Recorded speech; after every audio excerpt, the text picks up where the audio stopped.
আসসালামু আলাইকুম। বাংলাদেশ বেতার গোপালগঞ্জ খবর পড়ছি ওশান বিশ্বাস।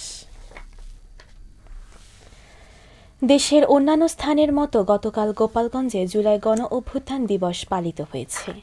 এ উপলক্ষে সকালে জুলাই আন্দোলনে নিহত গোপালগঞ্জের ৭ জন শহীদের কবরে পুষ্পস্তবক অর্পণ করে শ্রদ্ধা জানানো হয় এবং শহীদদের আত্মার শান্তি কামনায় দোয়া ও মোনাজাত করা হয়। এ সময় জেলা প্রশাসক মোহাম্মদ কামরুজ্জামান ও পুলিশ সুপার মোহাম্মদ মিজানুর রহমান ছাড়াও জেলা পর্যায়ের বিভিন্ন সরকারি কর্মকর্তাগণ ও জুলাই আন্দোলনের সাথে সম্পৃক্তরা এ সময় উপস্থিত ছিলেন।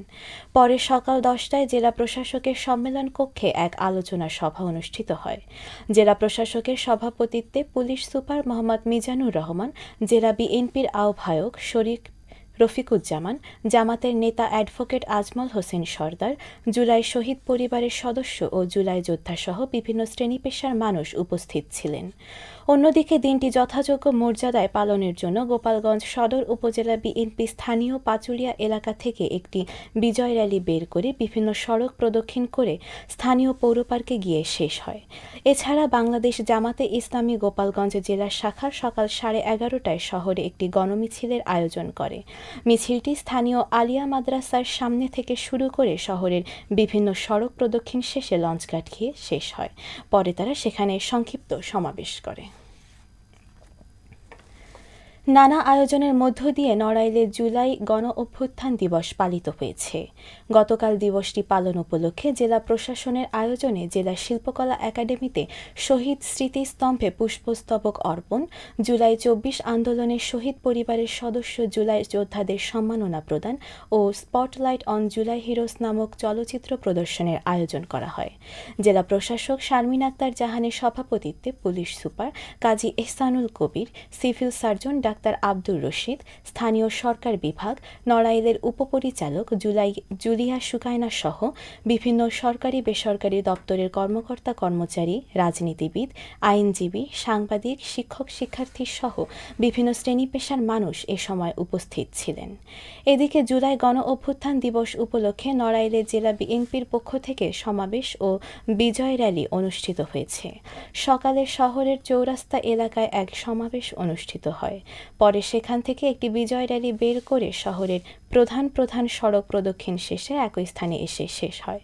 সদর উপজেলা বিএনপির সভাপতি মুস্তাফিজুর রহমান আলেকের সভাপতিত্বে বিএনপি জেলা ও উপজেলা পর্যায়ের বিপুল সংখ্যক নেতাকর্মী এ সময় উপস্থিত ছিলেন। এছাড়া জুলাই গণ অভ্যুত্থান দিবস উপলক্ষে বাংলাদেশে জামাতে ইসলামী নড়াইল জেলা শাখা গণমিছিল ও সমাবেশের আয়োজন করে। এখন শুনুন কৃষি সংবাদ।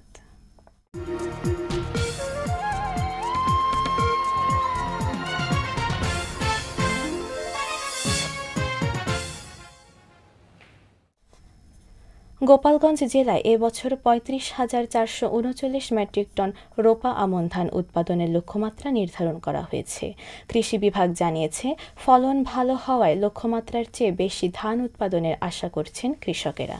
কৃষি বিভাগ সূত্রে জানা গেছে, জেলায় এবছর উফশি জাতের 8,203 হেক্টর, স্থানীয় জাতের 2,317 হেক্টর এবং হাইব্রিড জাতের 2,245 হেক্টর জমিতে রোপা আমন ধানের আবাদ করা হয়েছে। খেলার খবর ফুটবল।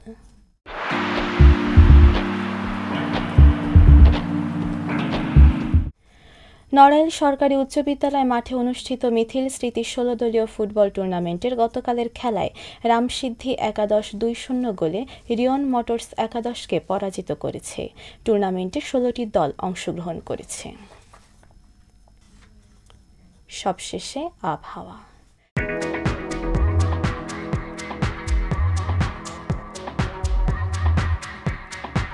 আজ বেলা 1টা পর্যন্ত আবহাওয়ার পূর্বাভাসে বলা হয়েছে, ঢাকা, পাবনা, টাঙ্গাইল, ফরিদপুর, যশোর, কুষ্টিয়া, খুলনা, বরিশাল, পটুয়াখালী, কুমিল্লা, নোয়াখালী এবং চট্টগ্রাম অঞ্চলসমূহের উপর দিয়ে দক্ষিণ অথবা দক্ষিণ-পূর্ব দিক থেকে ঘণ্টায় 45 থেকে 60 কিলোমিটার বেগে বৃষ্টি অথবা বজ্রবৃষ্টি সহ অস্থায়ীভাবে ঝোড়ো হাওয়া বয়ে যেতে পারে।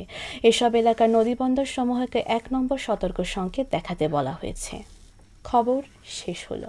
আমাদের পরবর্তী খবর প্রচারিত হবে সকাল 10টা বেজে 30 মিনিটে বাংলায়।